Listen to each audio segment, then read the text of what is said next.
Hi guys, welcome back to the channel. So this video I'm going to play in a minute will be the sort of final one really for the Stag in terms of the actual restoration itself, because I've now finished the restoration on the Stag and I'm driving it. So this video is a full-length video of the engine, the first time I fired up the engine.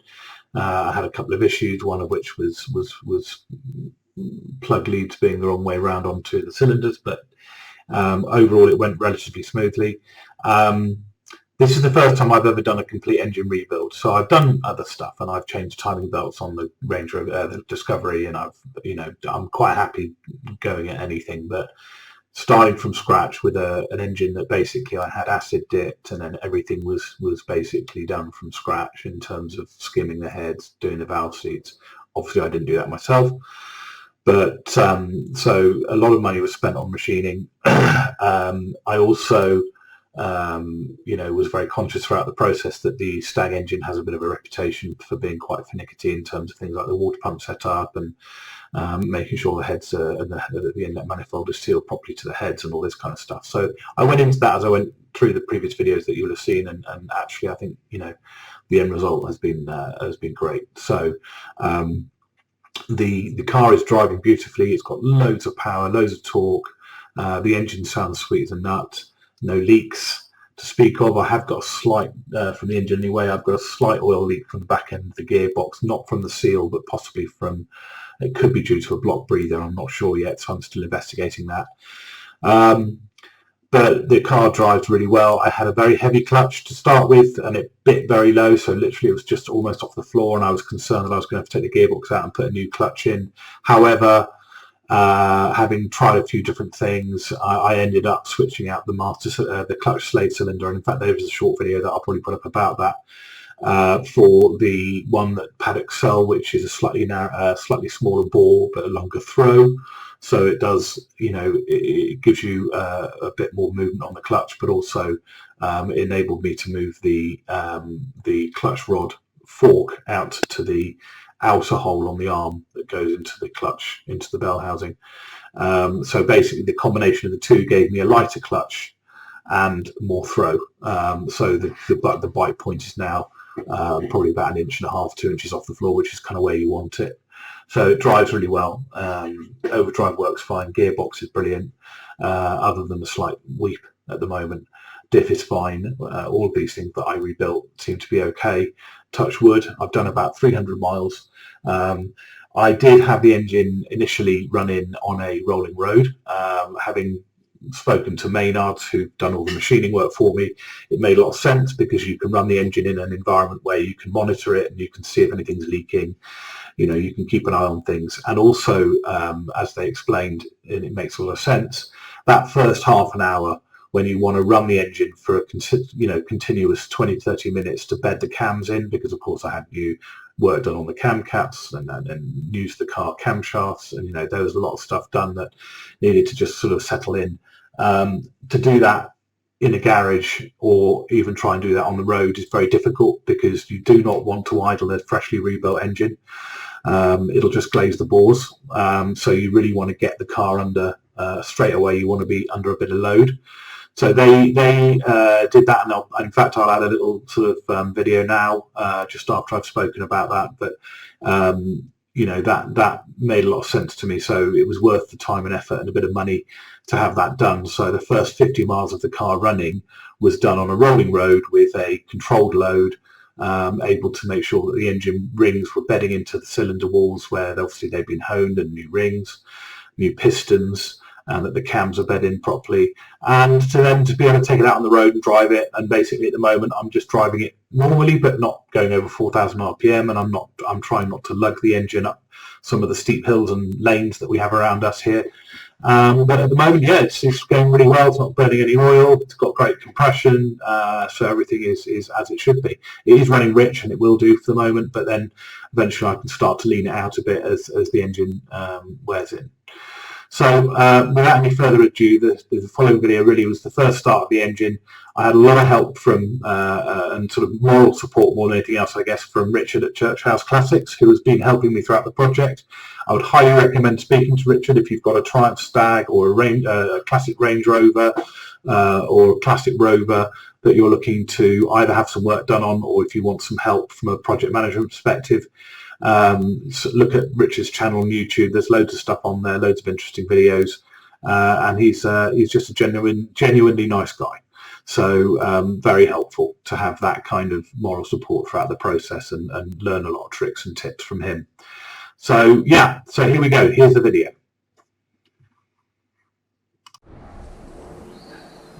Right, okay. So first time of trying to start the engine, I've got my glamorous assistant, who's been my very patient wife for the last few months in the driver's seat. Very patient. And everything's ready. I haven't got any of the linkages connected up. I'm just going to do what I can from the carbs here just to see. I'm only going to run it just to make sure that it works and that the engine doesn't leak and there's no water leaks or oil leaks or anything of that nature. And then it's going to go down to a rolling road to be run in. So, yeah, should be interesting. Right, turn on the ignition.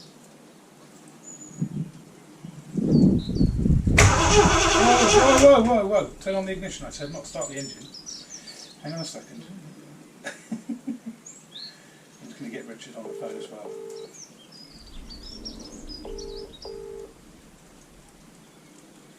Right.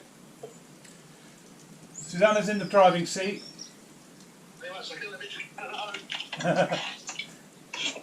I'll keep your language moderated. Yeah, don't worry about that. I've heard everything. She's heard more than most. Right. So I'm just going to try choking it by using the choke lever on this. I can move the choke lever. You can actually just put your hand over the inlet. Yeah. Because so the Stag carbs treat a choke as just by adding more fuel. But if you were to reduce the amount of air, you achieve the same effect. Okay.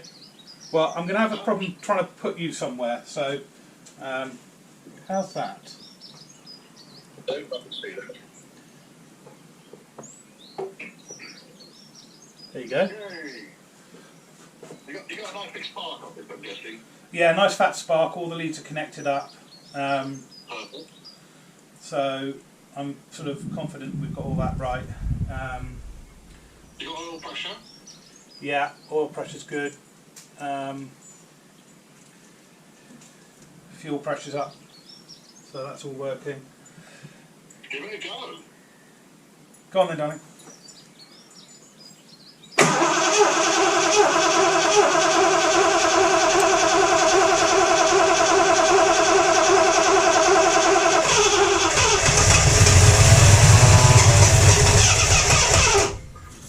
Okay, wants to go. Wants to go. Bear in mind, if the carbs are completely empty, or have been completely empty, it just took a while for the fuel to come through. Yeah, I think it was probably me giving it. No difference, by the way. It works on a fixed jet, but not on a variable jet. Right, okay. I'm just going to do the choke manually here. Right, go on then, try again.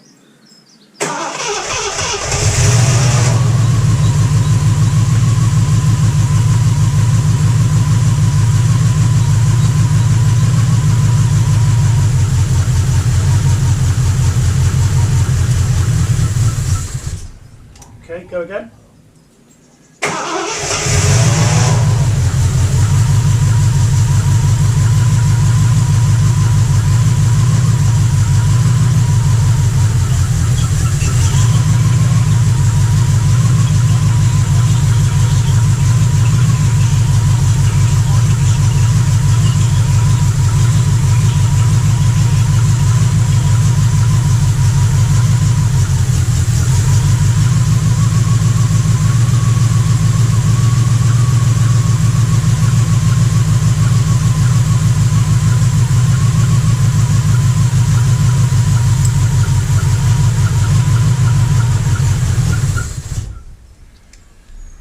Well, I mean, it sounds all right, but I just, yeah. It starts. Yeah, wind each idle screw, wind it open a full turn.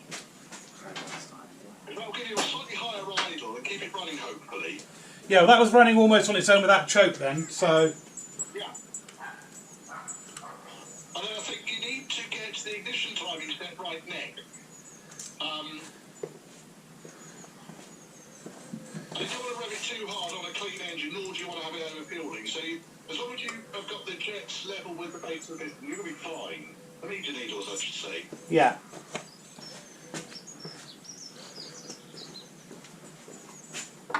Okay, start it again.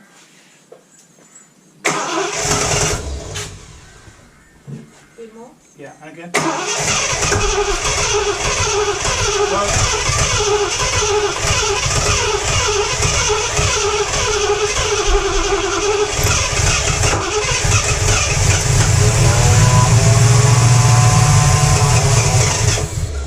Stop. Right. No. Right, go again. As soon as I tell you to, stop cranking though, because you're keeping it cranking and don't need to. Right, go on then.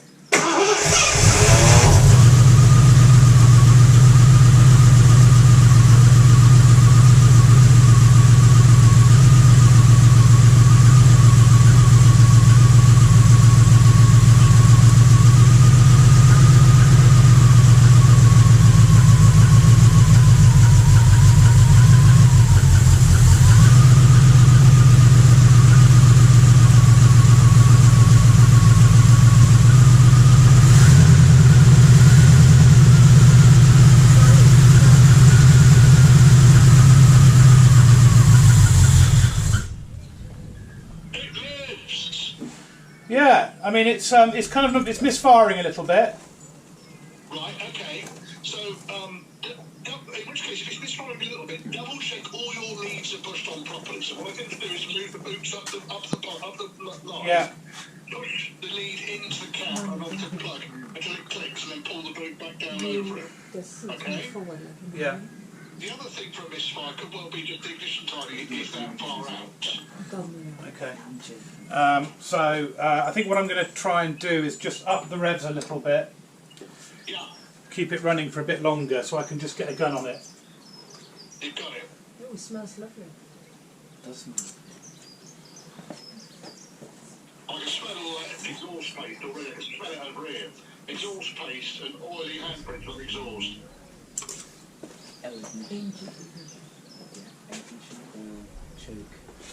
Okay. Try starting it again, darling.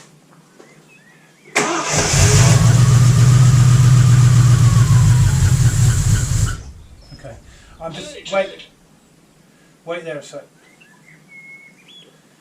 Let me just check the. I've got a strobe light. I need to put the strobe light on the on number 2 lead, isn't it? Number 2, remember? Yeah.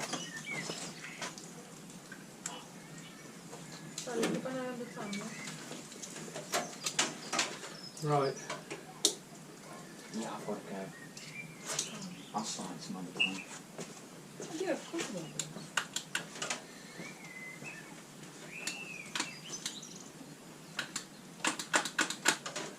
Oh, I've got nothing on that.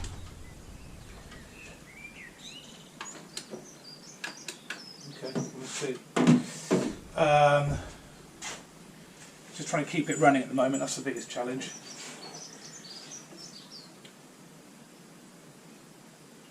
Tell you what you could try doing here, Chris. Have you got your carb needle adjuster? Yeah. Right, wind each needle breacher by about half a turn. I think that's anti-clockwise, if I remember rightly. Just a minute. Got manual here.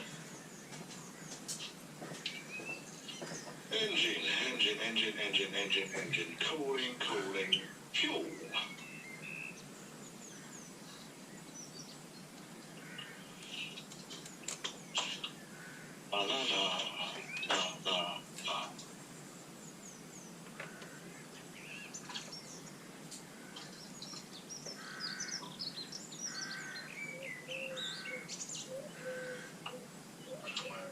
Clockwise. this. So wind each carburetor meter needle about half a turn clockwise.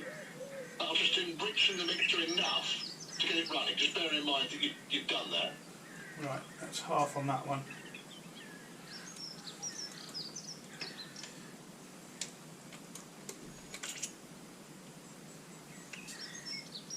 There's no real need to put the tops back in, by the way. It should run without though. Okay.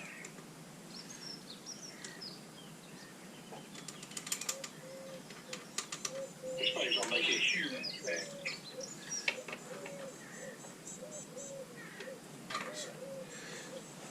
Oil going everywhere. Dash pot.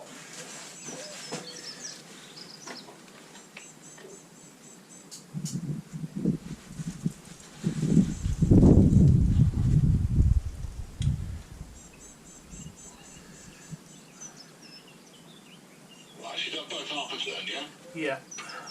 Good man. That's just slightly enriching the mixture on each of the carbs. Yeah. It doesn't sound like idle speed. It sounds more like your problems with your ignition timing. You need to keep it running long enough to Check it. get your ignition timing checked. Okay.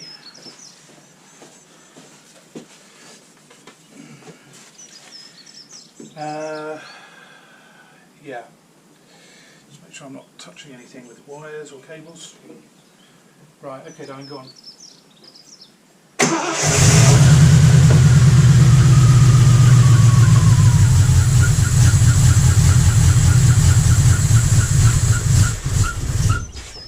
You need longer arms than that. You need to hold the throttle open slightly. Have you got the vacuum reverse disconnected? Yeah. So at the moment, very quickly there, it was showing it was just only probably about 2 degrees BDC. Well, that's probably not too bad. Never mind, your idle speed was dropping, so it's going to be all over the place. Okay, let's try that again then. Go on then. Try start it again, darling.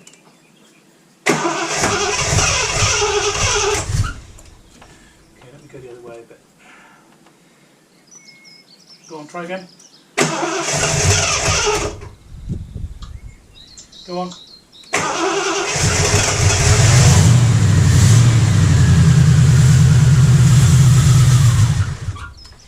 Yeah, it just seems to be sort of running for a minute and then it just dies out. It's because it's cold. Right, on the driver's side car, on Yeah. the choke module, when you open the choke very, very slightly, if you've got a screwdriver, you can wedge it in between the square post on the choke body and the inside edge of the cam to hold the choke open slightly. Yeah. Let me just. Yeah, the 8mm drill on the passenger side one. Yeah. Driver's side one, you don't stand a chance. Don't Well, I can do that. I can do that by hand anyway, Rich. Go on, start it again, darling.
Whoa. Does that come out all by itself?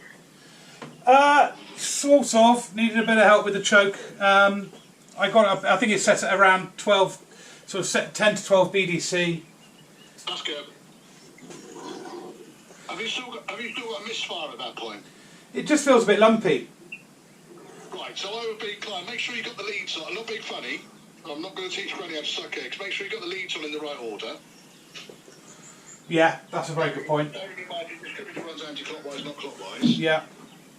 Can you still read me? I've had it where a couple of leads get crossed over. Right, well, let me They just... cause it problems. Let me And just... then the second thing I would do is I would use a bit WD-40 on the inside of each of the HT lead boots. Yeah. Just to lube it up so you can slide the boot right up. Okay. Make sure that the connection is properly clicking into the cap. Got you. Okay. Yeah? Let me just double check the lead numbering first of all. So that's number 2. That's going to number 2. That goes to number... So it goes from 2, it goes to 7, so that's to 7. Yeah. This is where sometimes it can half help when the leads have got little checked numbers, telltale numbers on them. Yeah. Right. So 2, 7, 2, 7, 8, 4, 4, 5, 1, 2, 3, 4, 4, 5, 5, 6, 3, 1. 6, 3, 1.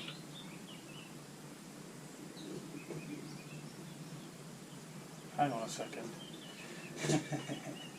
1, 2, 3, 4, 5, 6. Yeah, so hang on a second. So we got 2, then it goes to 7, yes, that's correct. Bear in mind you're going anti-clockwise, yeah? Yeah. Then it goes 8, Okay. 8. Then it goes 4.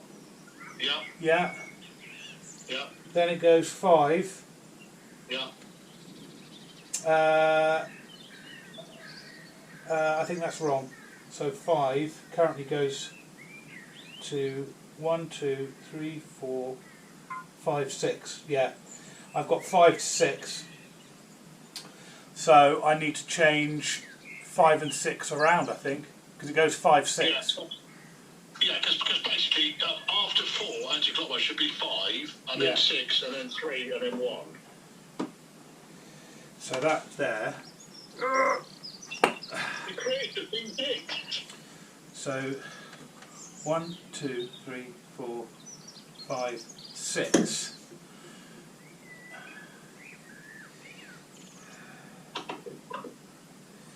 And then, so that one should go there.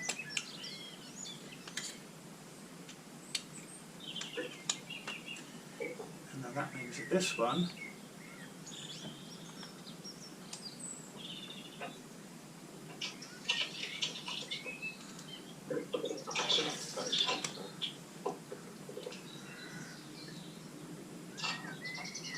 so that one should be 5. 1, 2. You're not the first, Chris, you certainly won't be the last. That's why I said it. I've done it myself.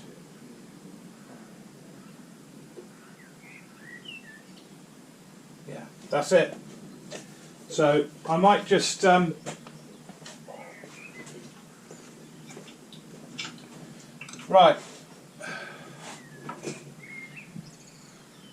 Go on then, darling.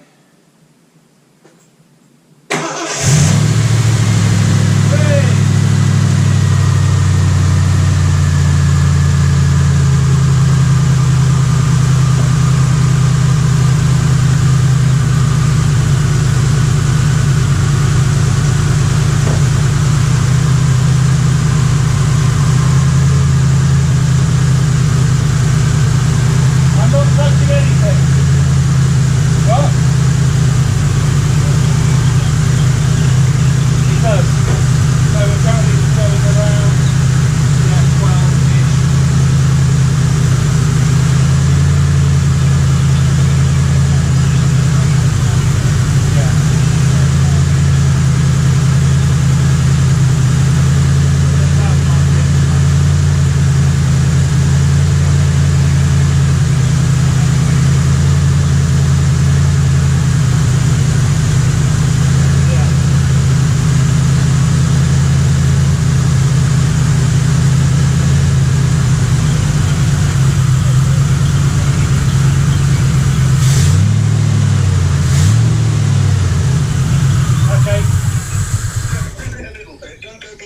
Yeah, that's fine. But don't leave it idle.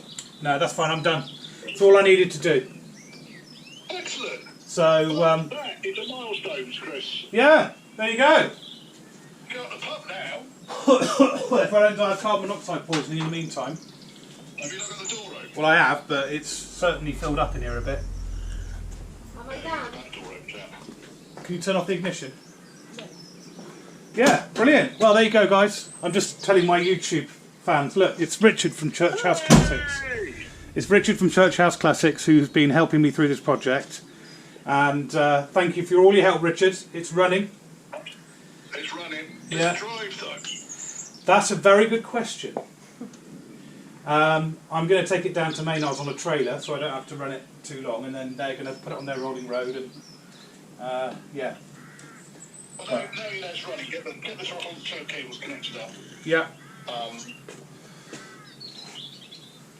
Even if it's running just on one choke, it's going to give it a fighting chance. And you might want to just wind those carbs back perhaps a quarter of a turn. Yeah, back to where they were. It's unlikely you're going to be running a rich mixture, I'll be honest. Certainly smells fucking rich. I'll wind them back half a turn, and then basically so it goes back to where it was. Because the reason it wasn't running was because we had the leads. I had the leads around there all the way. So there you go. Yeah. All right. You won't be the first, like I say. You're certainly not the last. Nice one, Richard. Thank you. Cheers. All right, Chris. Take care. Bye.